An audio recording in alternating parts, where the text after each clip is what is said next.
Before we get back into the show, I just want to talk about NordVPN because it's something I genuinely use all the time. It is switched on permanently, and that is because my online safety is absolutely paramount to me. I know we all like to use our public Wi-Fi services, and hats off to those providers, but it does come with an element of risk. But NordVPN does help you out and keeps you safe online. We all love to take advantage of that free Wi-Fi, don't we? When we see it in the cafe, the restaurant, the hotel lobby, oh, it's free, I'll get on. But you don't sometimes realize how much danger you are putting yourself in. But all thanks to NordVPN, you can alleviate that danger. It hides your passwords, emails, bank details, which are oh so important. It hides the absolute lot. It also encrypts all your data and hides your IP address so you are invisible when you're online. Of course, NordVPN has the threat protection built in, so all those dodgy websites are blocked before they even get a chance to load. And how good is this? 10 devices covered in the one account. So to get the best discount on your NordVPN, head to nordvpn.com/JamesGraham. You'll get 4 months free when you sign up to the 2-year package, and there is no risk with NordVPN's 30-day money-back guarantee. Link is in the episode notes. Hello and welcome everybody to, as always, a very special edition of the Buy Around podcast. I'm James Graham, your host, joined by Charlie White. Jimmy Graham, how are you, my friend? Good, but we've got something to discuss, don't we? We made a massive boo-boo when talking about the kickoff rule, which we'll get to in a moment. But I guess welcome back to an extent, our very good friend and star of the Buy Around, but unfortunately probably not anymore, Mr. Brandon Smith, aka the Thank Cheese. you for having me, guys. It's I'm quite nervous actually. It's not, it's been a while, and I'm keen to hear about this stuff up you guys made. Yes. Seems the ship is sinking without me. Oh, it is.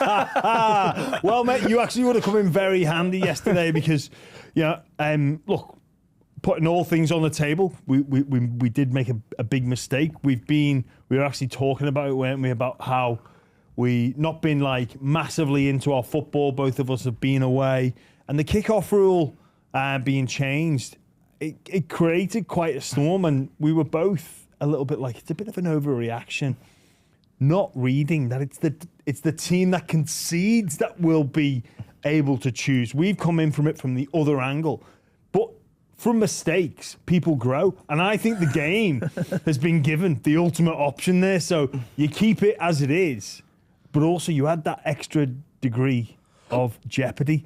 So from mistakes... I don't think I would have been any help because I only just realised this about a week ago when we had a meeting about the new change of rules, and I was thinking, it's not really any different. Of course you're going to receive the ball. And then I later found out that it's the conceding team that gets to make the decision. So I would have had no help.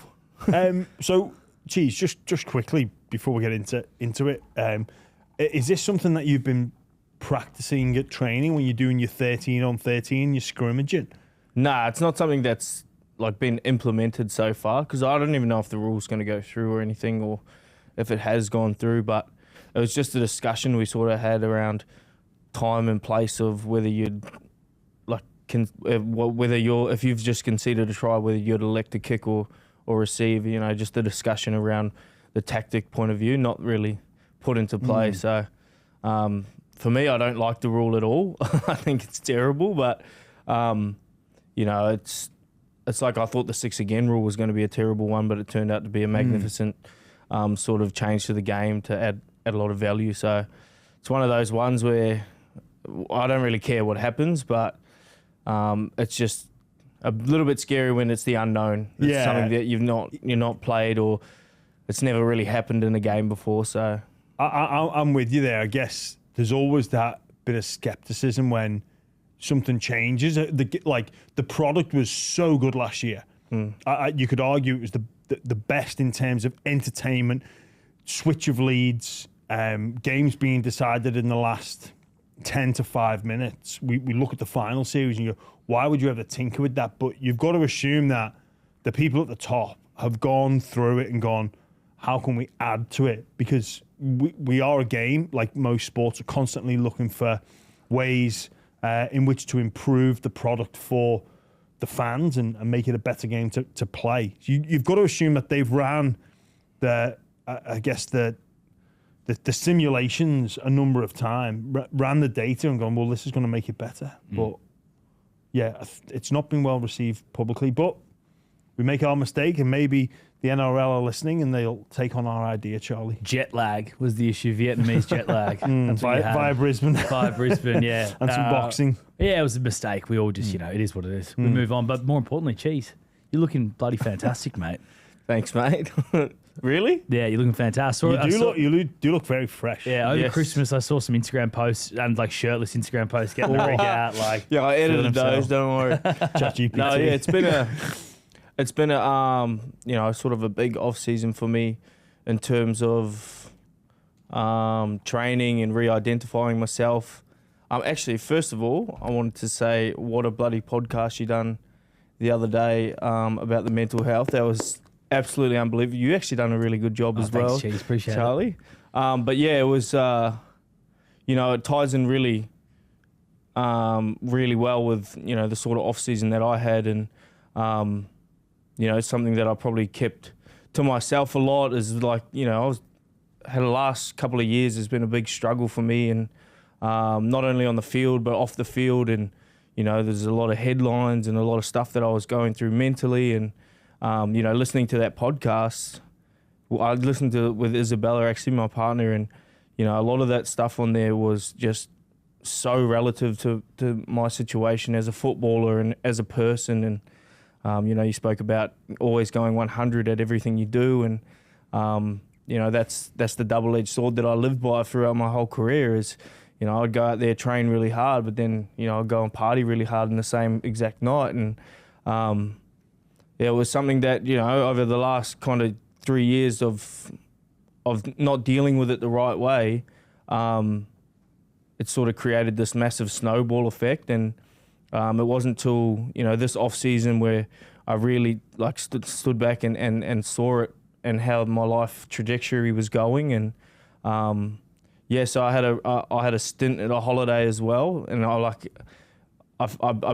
on the way here, I sort of built up the courage to even think about talking about this because you said in that podcast that you did, like, why would I care that anyone knows? And it was like quite eye-opening for me. It's like, I don't know why I'm hiding, but, I went on a 4-week holiday, a rehab facility, and, it was something I couldn't more highly recommend for people that are dealing with issues. And mine was mental health and alcohol and abuse of pretty much every nature. And it was what I really learned in there was that throughout the last kind of 5 years of my career was that I had this identity as a party boy, and I had this identity as someone, and then I sort of played up to that identity and didn't want to disappoint anyone with that party boy. And when I come out of the facility, the whole thing was about re-identifying myself as a professional athlete. I'm not Brandon Smith, the party boy. Like, I'm Brandon Smith, the rugby league player, the rugby league professional athlete that plays for South Sydney. And that was a massive thing that I had to reconvince myself. And through that rehab facility, coming out, and I went there on my own accord. It wasn't like because I was in trouble, I went, I went and saw the bunnies and said, I'm going to go do this to make my image look good. Like, I went in there before anyone knew anything, and then I later, revealed it to them that I was there. And I feel like because it went about that way, that it was the reason my recovery was so good, because it wasn't something that was forced upon. It was something that I stood back and said, I need this. And yeah, it's been really impactful. It's hard to stay the way I was when I first left because it's really fresh in your mind. But I think I'm still 105 days now, alcohol free. Wow. Nice. Yeah, I'm training really well. I'm doing all the right things off the field. So, like that podcast you did was just an amazing podcast and really opened my eyes to, like, if you impacted me the way you did with your speech, like maybe with this podcast, there's another rugby league player or another person that's listening that can also be impacted. Because it was like when you spoke, you were speaking straight to me. You know what I mean? Everything, and it may be a little bit different, but everything you said was just so relative to what my struggles were going through at the time. And you know, I now find myself feeling like a professional athlete, like I'm doing really well at training, and you know, I'm leading the boys around. So yeah, mate, that is like so pleasing to hear. Like it really is, mate. Like, yeah, I guess that you talking about that will help people. And you know, as professional athletes, we are privileged, and we have the most, or maybe me as a format, but it's the best life. And sometimes you do play that bit of a role of that he's everything, and he's everything to the boys, both on and off, and work hard, play hard, and it becomes a bit self-sabotage. And people on the outside might look, why would you ever jeopardize that? But it's maybe something within us. But I think what it's important to know is that there's better versions of us out there that almost need unlocking. And there'd be a whole heap of reasons to why we are who we are, like genetically, environmentally, like and it's what's worked for us.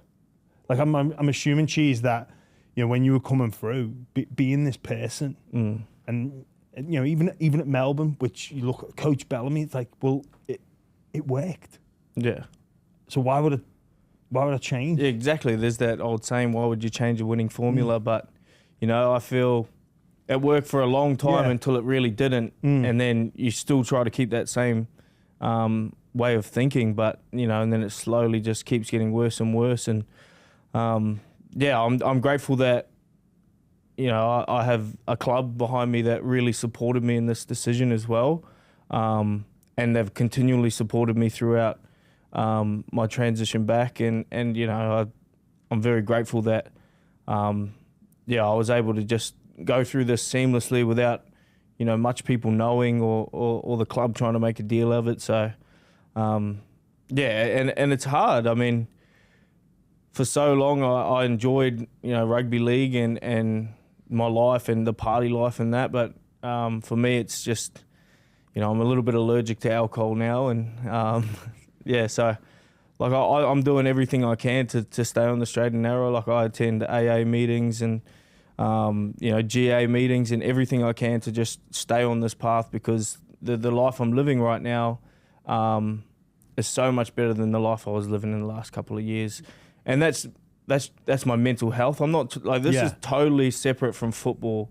Like I'm doing all these great things in football, but waking up in the morning happy, going out into nature, you know, swimming in the beach, all these things that, like, waking up hungover took away from me. And so yeah, I hope to, you know, continue on the path, and lucky all my teammates know, and it's a testament to them that it hasn't really got out or anything like that, because obviously it's a vulnerable time in my life, but something I'm, you know, very happy for. Is that important that you get that support from your teammates? Because obviously you're a person to them that is like always on familiar ground. So it's a text about, should we go for a night? Like, you know, and I guess, is there sort of hope that stops, or they just understand that, look, this is not for me anymore? No, I think, like, the way I was going and the trajectory I was on, I think a lot of people realised that, you know, I was probably going too far in a lot of aspects. But for me, it was the way they accepted it. And, you know, if there was a team piss up, like, I respectfully have to say, oh, I can't come to this one, or and I done that throughout, you know, the start of preseason. I came back day one of preseason, so and sort of just let everyone know about it. And then, yeah, the overwhelming support the boys have given me so far, and it's when we have our team functions, it's just that extra sort of accountability, because they know that I don't want to drink. It's that accountability that they give me as well. It's just making sure they're not, you know, trying to force it upon me or anything like that. And that's what I admire the most about them, is they've been with me the whole way. So just going back a little bit, you say this was your decision. That obviously the season finishes with Souths in September. You've got your mandatory 8 weeks away. This is something that you just Souths have done your season exit medical, and then. Well, I hadn't gone in straight after the season. It was working with a psychologist for the last 4 to 5 months, 6 months, and we sort of come up with the decision, and then I sort of had a big weekend over the grand final weekend, and then I was just like, I spoke to the psychologist the following week and just said, mate, I'm ready to really dive deep into some actual help, not just trying to have a little stint off the piss or anything like that. It's just real help, and we come up with a decision. He laid out 3 different places for me, and I rang them all up, and then sort of got a gauge on which one seemed the best for what I was trying to do, and one offered the ability to have some personal training and go to the beach and go for runs and stuff like that. So that was the sort of perfect approach for me. And then the rest was history. No phone. I think you get the phone for like 20 minutes a week. And you just go about your recovery that way. And I met a lot of great people in there.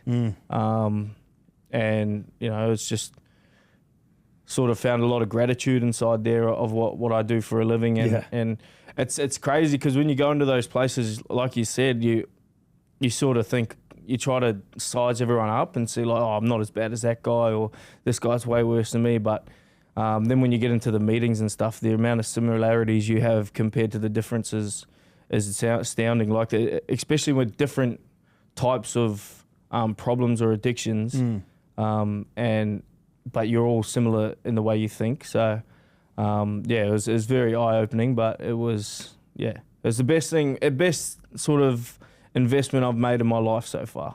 Yeah. Mate, it's amazing to see the passion. Like, if you're showing now, you can see in your eyes like how passionate and how determined you are with all this stuff. And it's incredible what you've done, because you can see the results already, like physically in you, like how much healthier you look and all that sort of stuff, which is one. And then obviously Isabella, you mentioned, she's obviously a huge part of you going down this journey, and she's obviously been like a rock there for you since you moved to Sydney as well. Yeah, for sure. I mean, that's what a lot of people don't see behind the scenes, is like every stuff up that I go through, she has to deal with it as well, and she's got to deal with all the bad side of me throughout, at the household. And there's a lot of bad times when behind closed doors. I mean, there's a lot of struggles with mental health, and there's a lot of neglect that I show towards her. And the main thing about it is I was unhappy with myself.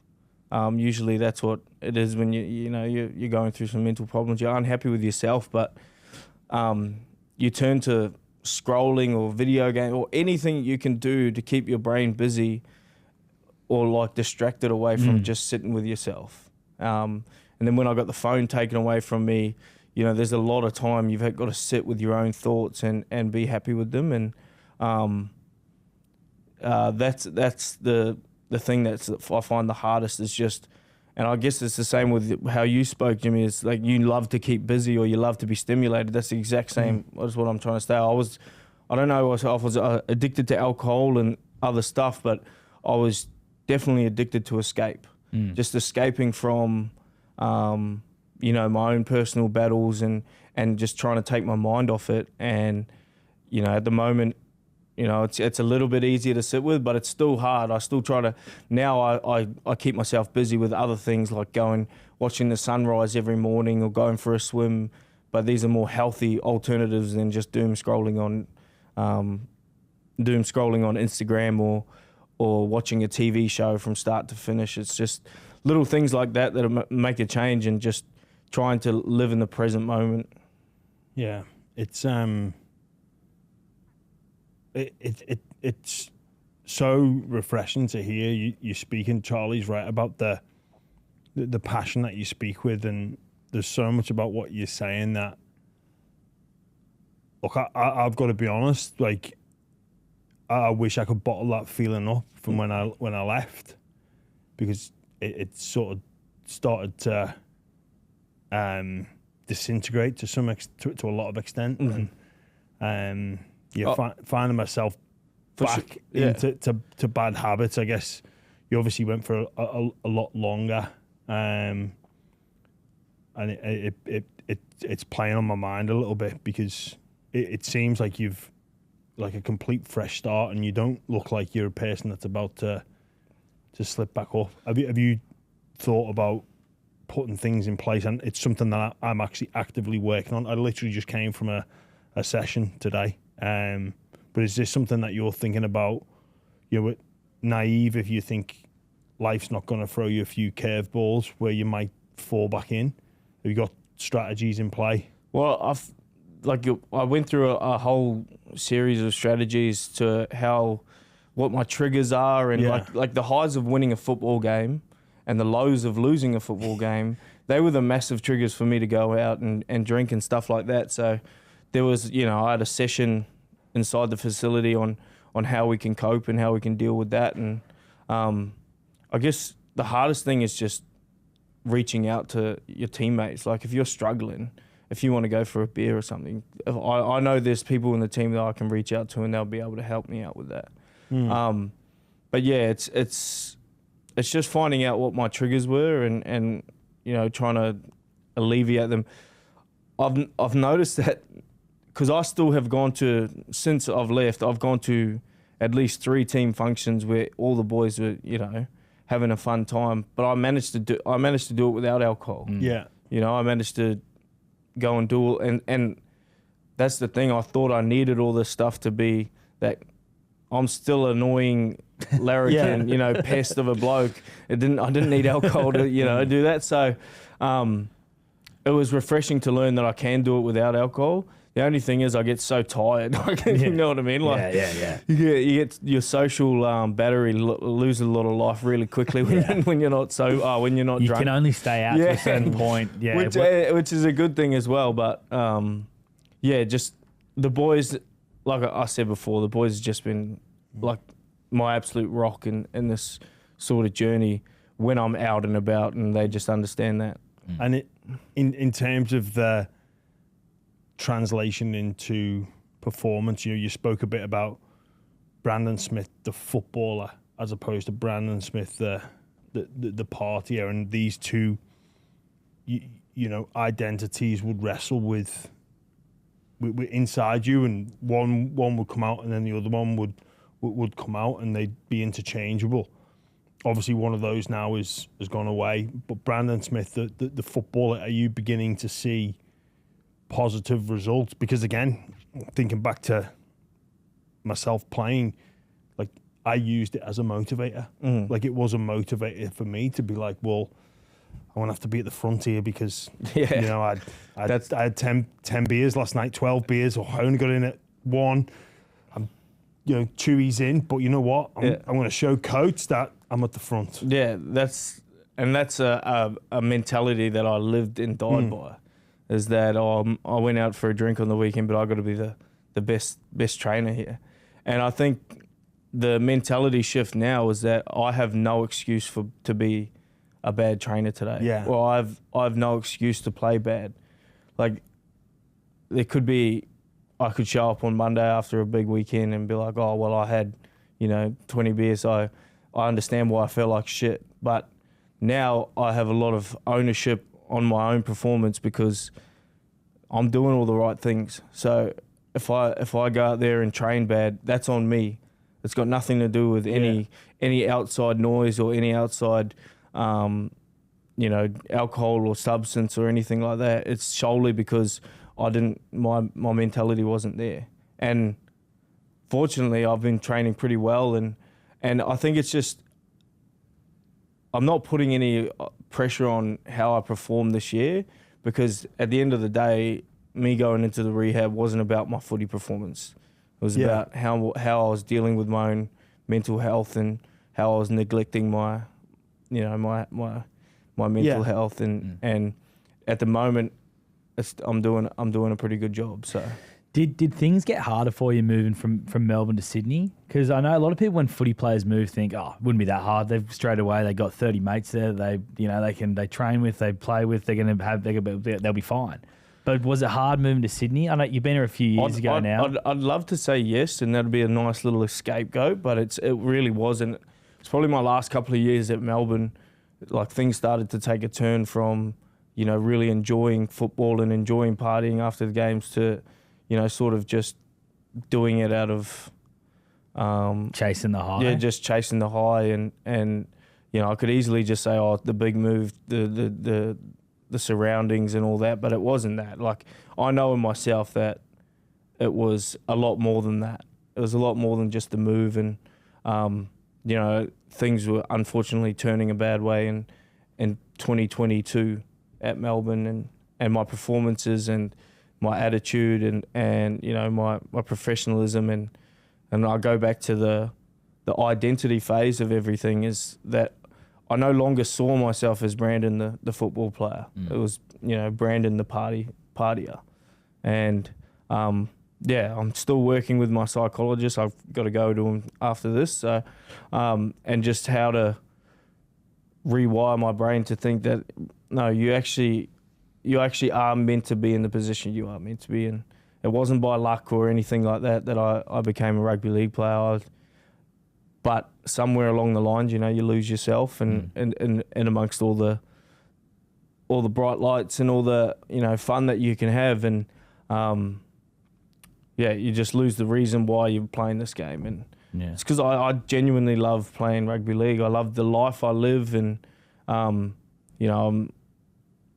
living my dream, and if my younger self was to look at me how I've been for the last, he'd be pretty disappointed with, how I'm taking the opportunity that I've been very, very humbled and blessed to have. So. Yeah, because people might not know that about you. You're like a proper rugby league nuffy. Like you watch every game, you froth it, like you love it. Like a lot of people these days think footy players don't, watch as much footy. But like you literally, remember when we started this podcast, and I was like, oh, obviously the review, you'll have to watch a lot of the footy, and you're like, oh man, I watch every game. Like I froth it. I love watching footy. I love everything about it. I love watching old games. I love doing video. I grew up a rugby league head. I started playing since I was 3 years old, and it's all I've ever known. I mean, I'd be so, excuse my language, but fucked if it was if I didn't become an NRL player. I think it was what I was, brought on earth to do, and I believe that, and I just want to sort of rekindle that love that I had for the sport that I'd sort of been missing from my life for a little bit. And part of that, I guess, is also not doing this show then for this year. Like you're getting rid of all the distractions, including the buy round. Yeah. So our viewers are going to tank this year. Hopefully this one does good. No, yeah, that's sort of a decision I come to. I need to knuckle down and sort of just keep my opinions to myself, and not allow anyone to sort of twist my words or do anything like that, and focus on, it's sort of just putting my recovery first, and because little things like, I'd be naive to say like I don't read bad comments or anything about myself, and those little things are also have the ability to trigger me into doing stuff that I don't want to fall back into the back like that bad path. So it's not that I'm done forever, but it's like, well, I'm on this because I'm not a finished product, and no one, like we spoke about on that podcast, no one's perfect, and striving to be perfect it can cause major headaches, and I've had bumps in the road every now and then, but I just for me right now, the best thing for me to do for my recovery is just not allow any negative sort of comments or anything.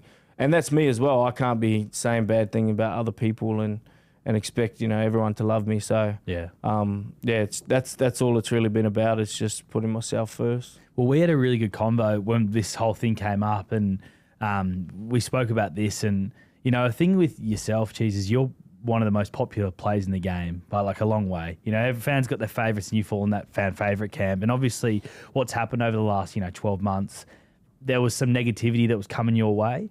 But then you have 3 good games of footy and everyone's back on your side again. And you're probably right, not doing stuff like this and just focusing on footy. I personally think it's the best thing for you as well. I think you made the right decision doing that. Like, at the end of the day, the media is always going to be here for you when you're someone like yourself.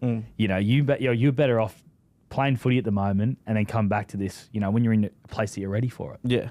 And that's it. I don't think on the path I'm on, I'm ready to be able to do like exterior sort of media like this until I've got, a year up of, alcohol free.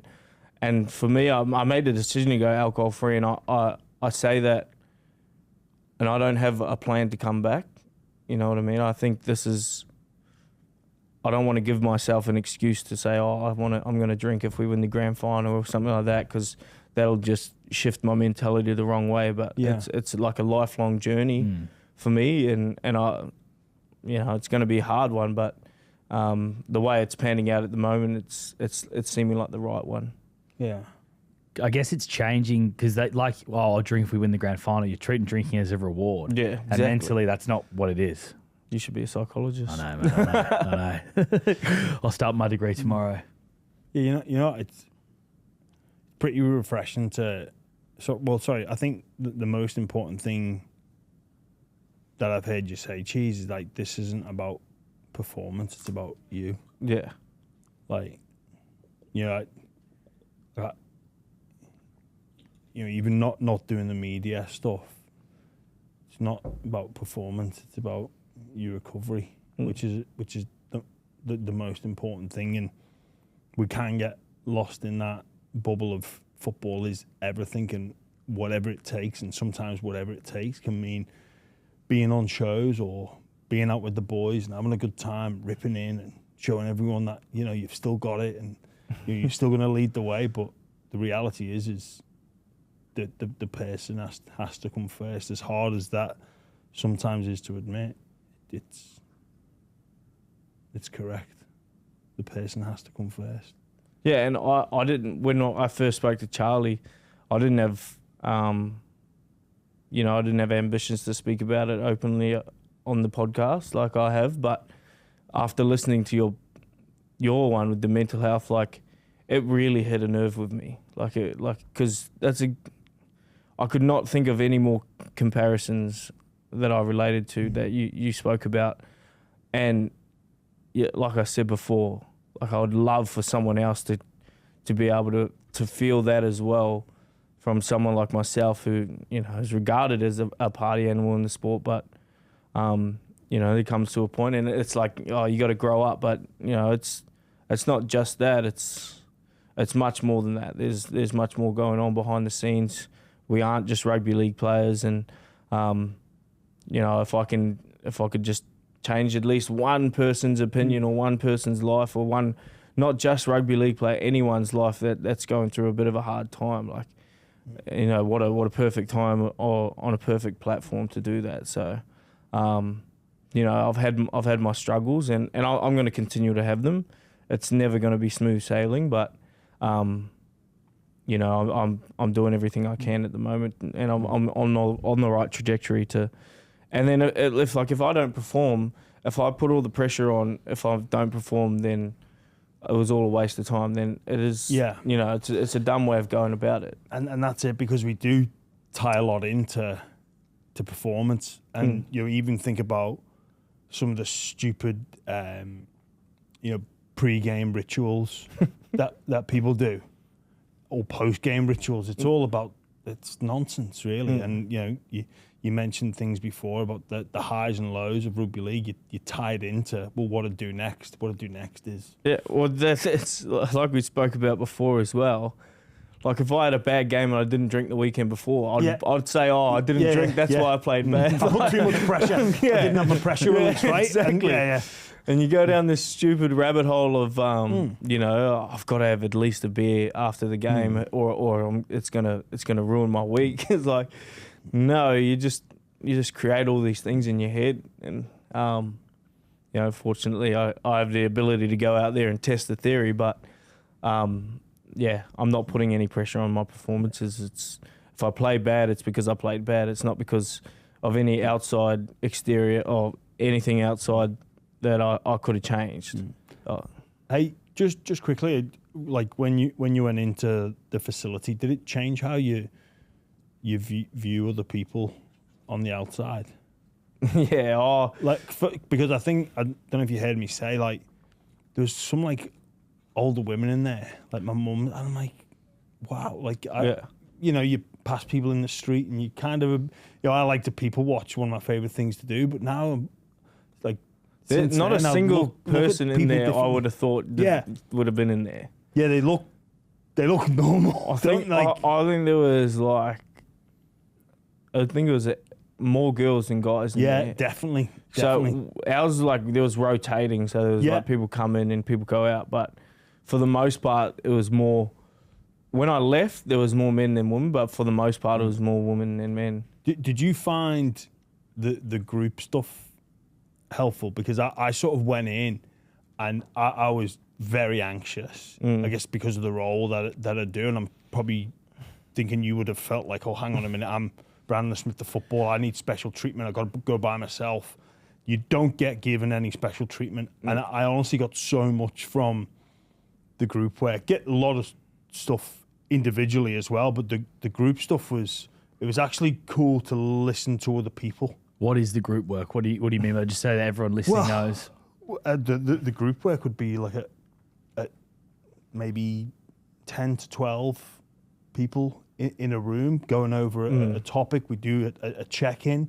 Hi, I'm James. The past day has been good, bad, indifferent. Here's some things I've been thinking about. And then everybody gets a touch, and then the topic is X, and we go through it together, and different ideas are hashed out. And I was like, oh, that's not for me. I was extremely anxious and nervous. Like, a few people in there knew who I was, but like, I go hard. I go 100% at everything. So if I was going to go into this recovery joint, if I really wanted to change myself, like, it had to be lay it all out there. You know what I mean? And when I did all the group stuff, I've laid it all out there, you know. And I think, you know, you can't really go half-hearted into a situation like that. It's you kind of detrimenting yourself. So I was nervous, but I laid, you know, I was an open book from day dot.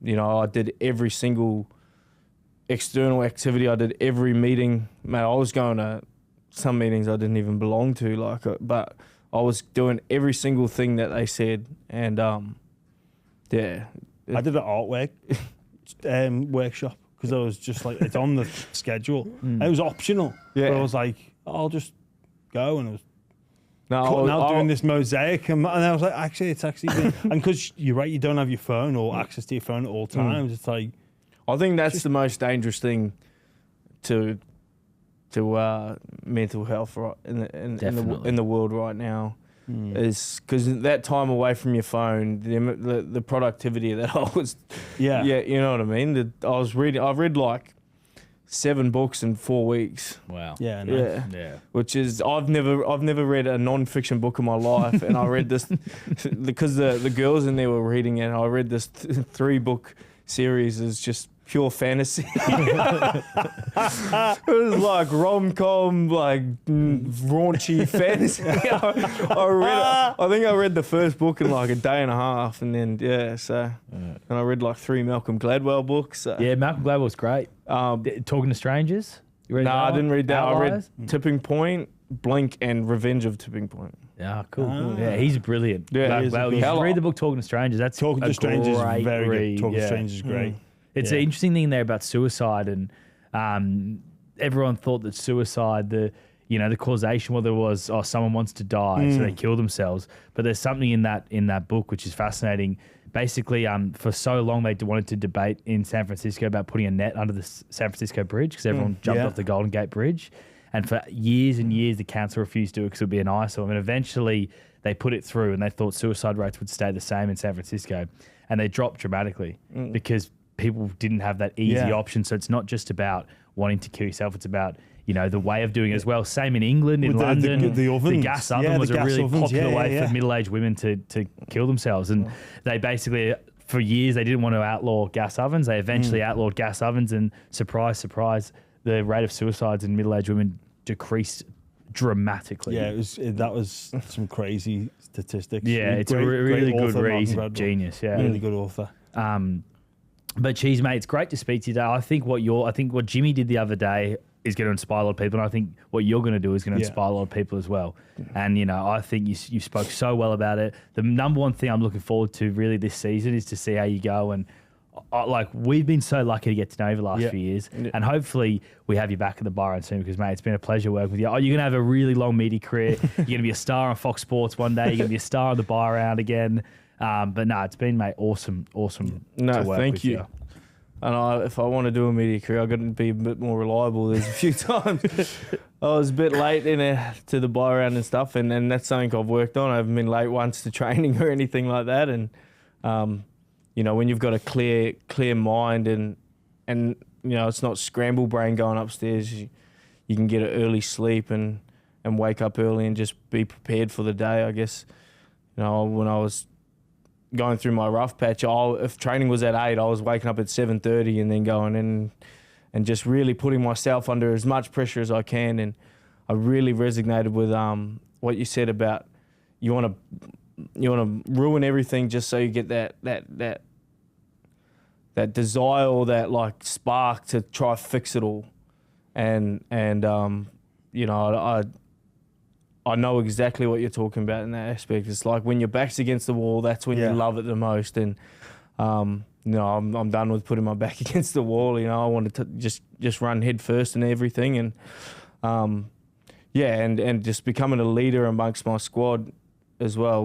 Becoming a leader at the Bunnies through my actions and how I do things on the training paddock, and not just with my voice. I've always got a good voice and someone that can be listened to because I've got a lot of footy knowledge, but being out there and training my guts out and stuff like that, it's been, awesome to see the boys responding well to it. So, thanks for having me on, guys. No, it's good. No, it's been an absolute pleasure. Obviously, the past couple of years, you being on the show, but I think of all the work that we've done, this is the most important, and it will cut through to people. Like,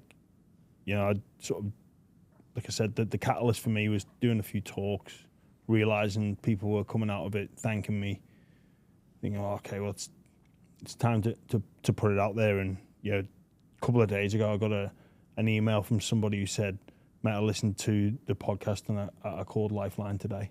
Yeah. I was like, well, that's pretty, like that's made me feel like that's the feeling that is difficult to replicate. To actually help people. And that goes into what you guys were talking about with, like, rugby league's great and the achievements are great, but they're very individualised. Like, you're not really doing anything for anyone other than yourself. If that makes sense, you're doing it for all the accolades and stuff like that. But the real difference is trying to change someone else's life, and that was a big catalyst of the reason I wanted to speak about everything that I spoke about on this podcast. Is I've got a platform in rugby league. I'm quite followed, and people respect that from my rugby league point of view. But also, I've got an urge to do something that's more meaningful and more impactful to the community than just playing good rugby league. And you've changed the trajectory of your life by doing this as well, completely. Because drugs now can be so harmful. I've lost 2 of my best mates' brothers died of drug overdose. I've had mates I grew up with who have lost their minds completely because of drugs. And even when you recently had your stuff happen off the field, I had a message from an ex-NRL player who's gone through a lot of drugs and stuff like that, who messaged me when I stuck up for you saying, oh, you've never stuck up for me. Like, and this person's in there, like, late in their 50s, their mind's completely gone because of drugs. And they're, sending abuse messages online. You completely change your life by doing this. And I'm so happy for you, man. Thank you very much. Yeah. Well done, Brandon Smith.